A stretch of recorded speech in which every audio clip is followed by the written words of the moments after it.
Filostoria bijaksana melintasi masa.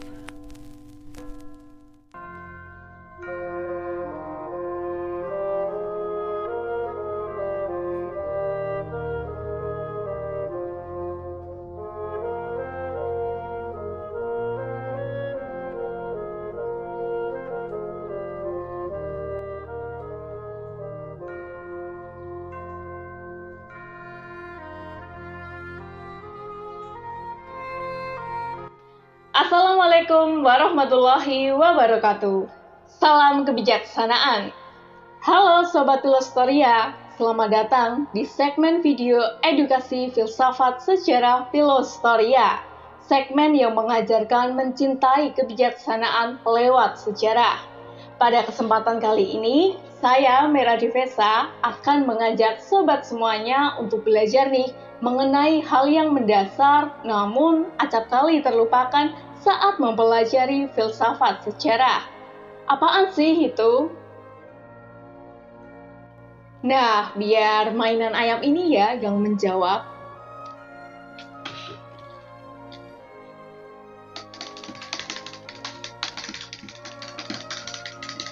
Nah, bergerak kan sobat? Nah, begitu juga dengan sejarah. Kali ini kita akan belajar mengenai pola gerak sejarah. Daripada penasaran, yuk langsung saja kita masuk ke pembahasannya.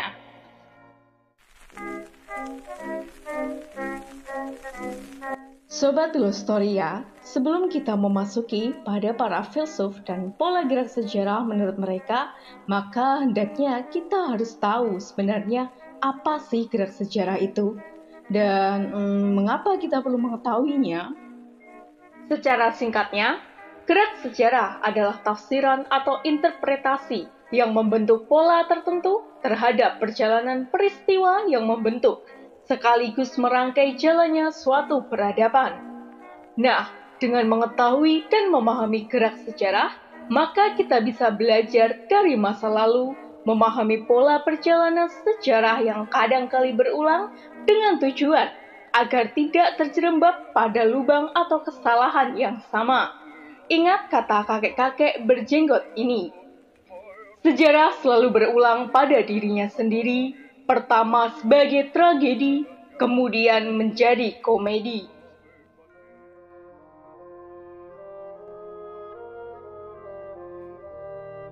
Nah, tadi kan kita sudah mengetahui nih mengenai definisi dan juga urgensi dari gerak sejarah. Nah, sekarang Sobat Filostoria wajib banget nih buat mengetahui mengenai beberapa bentuk pola gerak sejarah berdasarkan beberapa filsuf. Nah, dalam video kali ini saya akan menjelaskan setidaknya 3 jenis pola gerak sejarah yang hampir mirip, tapi pada kenyataannya itu berbeda loh. Pasti penasaran ya Sobat Filostoria? Yuk langsung saja kita dengarkan baik-baik ya.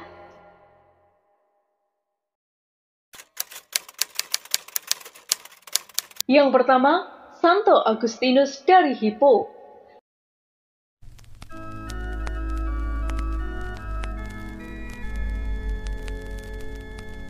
Tokoh kita yang pertama ini juga sangat terkenal sebagai orang suci atau santo, ahli filsafat, ahli teologi, sekaligus sejarawan besar gereja.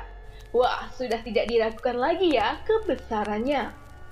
Nah, kalau kita mau melihat seperti apa pola gerak sejarah dari pemikiran beliau, maka kita harus merujuk pada magnum opusnya.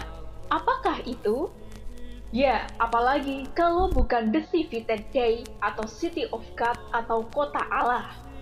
Secara ringkasnya, karya ini membahas sejarah dunia ke dalam 2 bentuk, yakni kota Allah atau umat yang taat kepada Tuhan dan kota dunia, atau manusia yang terfokus pada hal-hal duniawi. Karya ini berupa menjelaskan peran ilahi yang absolut dalam sejarah dan menyatakan bahwa hanya kerajaan Tuhanlah yang abadi, melampaui semua kerajaan yang ada di dunia. Inilah cikal bakal hegemoni gereja di abad pertengahan.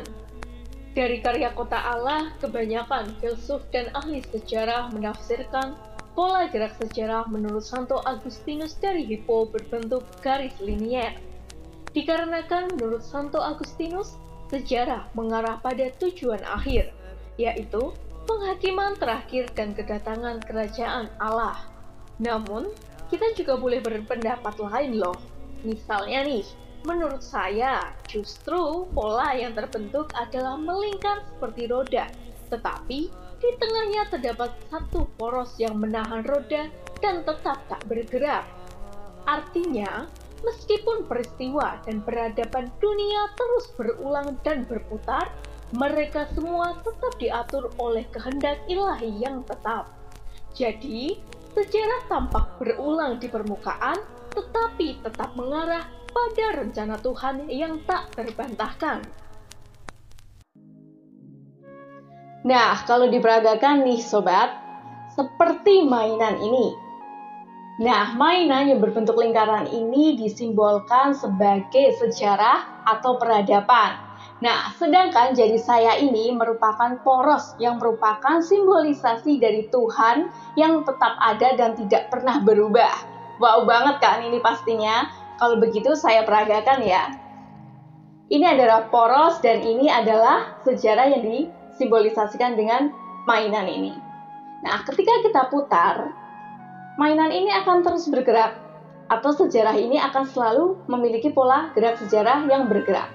Nah, tetapi jari saya yang merupakan poros ini menjadi simbolisasi Tuhan. Jadi, bagaimanapun pola gerak sejarah, semua itu akan kembali kepada porosnya, yaitu kepada Tuhan yang merupakan Maha Kuasa atas segalanya.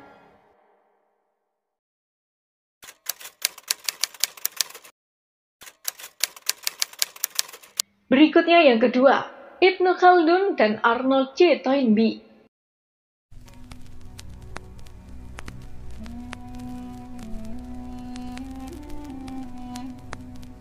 Kedua filsuf sekaligus sejarawan kita ini, walaupun hidup di masa yang berbeda, namun memiliki kemiripan. Bahkan, Arnold C. Toynbee menyatakan bahwa memang dirinya terinspirasi dan melanjutkan risetnya berdasarkan Muqaddimah karya Ibnu Khaldun. Mereka ini sama-sama mengemukakan teori siklus dalam karya sejarah mereka. Ibnu Khaldun dalam karyanya yang berjudul Muqaddimah menyatakan bahwa peradaban itu tumbuh, mencapai puncak, lalu merosot dalam siklus yang berulang, dipengaruhi oleh kekuatan sosial dan ekonomi.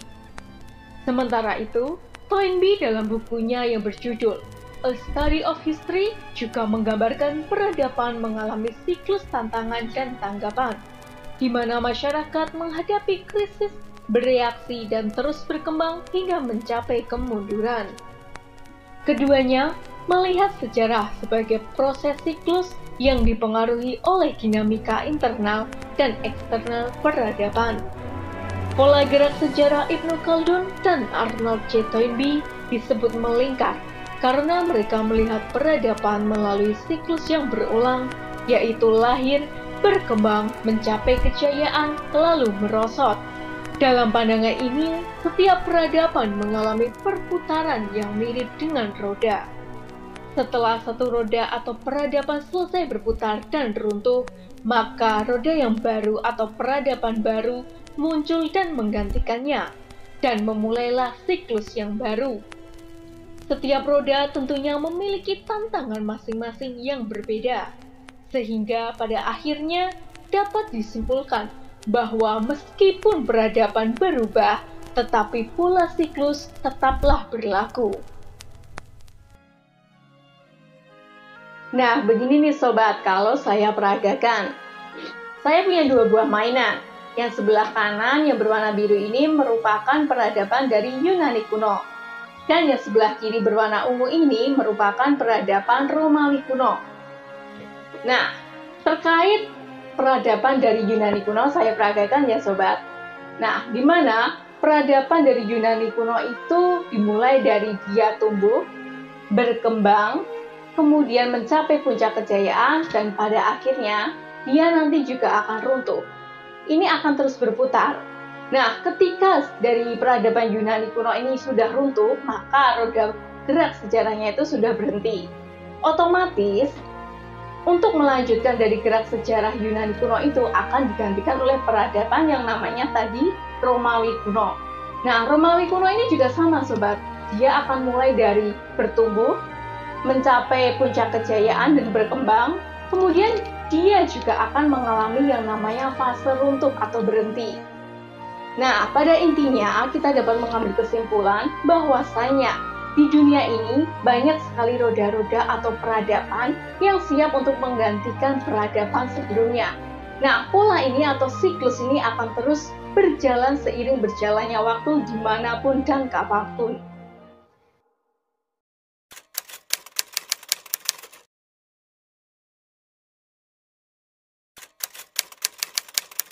Nah, berikutnya yang terakhir nih, yaitu GWF Hegel dan Karl Marx.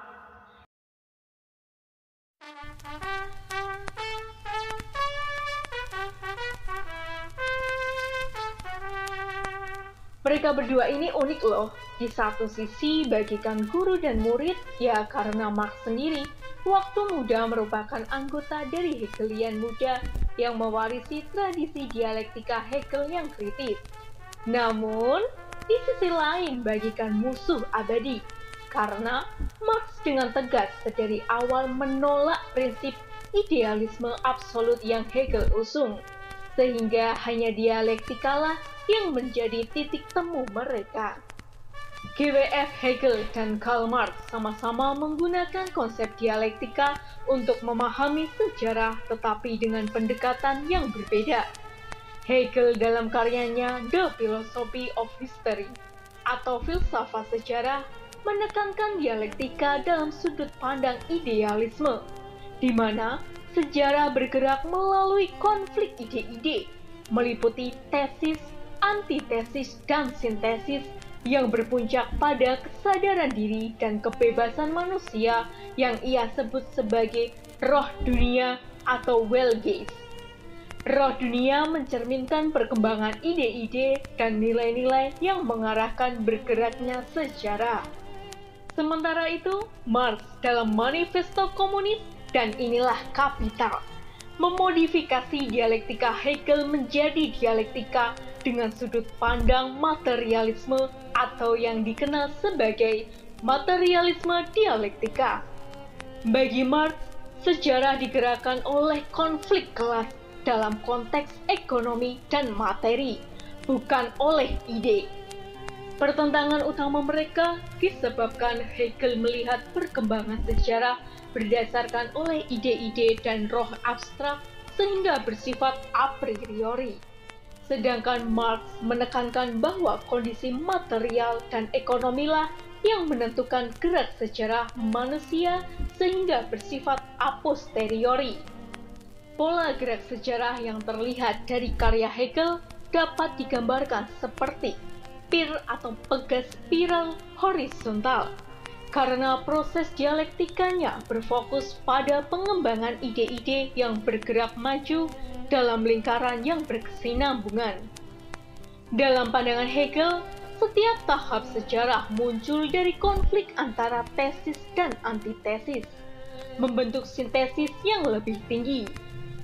Meskipun mengalami kemajuan, perjalanan ini seringkali kembali ke ide-ide sebelumnya, menciptakan pemahaman yang lebih dalam tentang roh dunia. Dengan demikian, gerak sejarahnya terlihat seperti pegas yang mengembang dalam arah horizontal, tetapi kadangkala dapat kembali ke titik-titik sebelumnya untuk mencari perenungan atau value tertentu. Di sisi lain, pola gerak sejarah menurut Marx dapat digambarkan sebagai pir atau pegas vertikal, di mana setiap tahap saling menegasikan atau menggantikan tetapi tetap mewarisi yang baik. Seperti feodalisme dinegasikan oleh kapitalisme, nah kapitalisme inilah yang juga dinegasikan oleh sosialisme. Tahapan-tahapan atau sistem tersebut mewakili kemajuan yang lebih tinggi dalam kondisi material dan sosial. Dalam kerangka materialisme dialektika, Marx menyatakan bahwa setiap sistem dinegasikan oleh sistem berikutnya, maka hasil-hasil positif dari sistem sebelumnya tidak akan hilang. Justru semakin dikembangkan dalam bentuk sistem yang lebih tinggi atau sempurna. Nah, Sobat Filostoria, pada dasarnya gerak sejarah berdasarkan Hegel dan juga Marx itu sama-sama spiral atau seperti pegas. Untuk Hegel sendiri menggambarkan peradaban itu spiral mendatar atau horizontal. Nah, ini anggap saja sebagai spiral yang mendatar bergeraknya. Jadi dia bergeraknya tidak naik, melainkan mendatar atau horizontal, tetapi tetap saling berkesinambungan antar peradaban. Nah, untuk Marx sendiri juga sama, antar peradaban itu saling berkesinambungan. Tetapi Marx ini bentuk gerak sejarahnya itu spiral naik atau vertikal. Nah, sistem yang pertama ini adalah feodalisme. Sistem feodalisme ini akan dinegasikan oleh sistem di atasnya, yaitu kapitalisme. Kemudian sistem kapitalisme ini masih dinegasikan lagi oleh sistem di atasnya, yaitu sosialisme. Nah, puncak tertingginya adalah bola merah ini, yang disebut sebagai komunisme.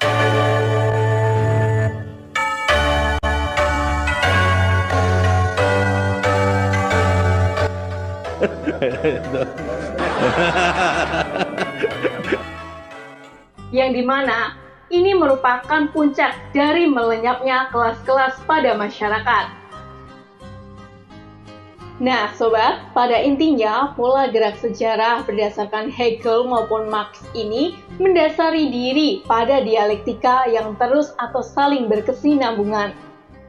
Nah, pada akhirnya Sobat Filostoria, tiba juga nih kita pada bagian penutup.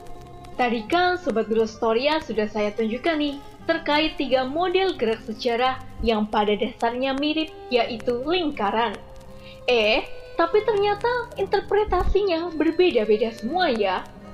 Nah, sekarang tugas kita nih adalah mengambil value atau nilai yang mampu kita dapat. Karena sejatinya dalam filsafat sejarah terdapat 3 aspek utama. Masih ingat nggak nih? Ya udah deh, kalau nggak ingat nih, saya kasih tahu ya. Yang pertama ada res gestai atau sejarah sebagai peristiwa yang benar-benar terjadi. Yang kedua yaitu rerum gestarum atau sejarah sebagai kisah atau pembelajaran. Dan yang ketiga atau terakhir yaitu value, di mana sejarah sebagai nilai moral.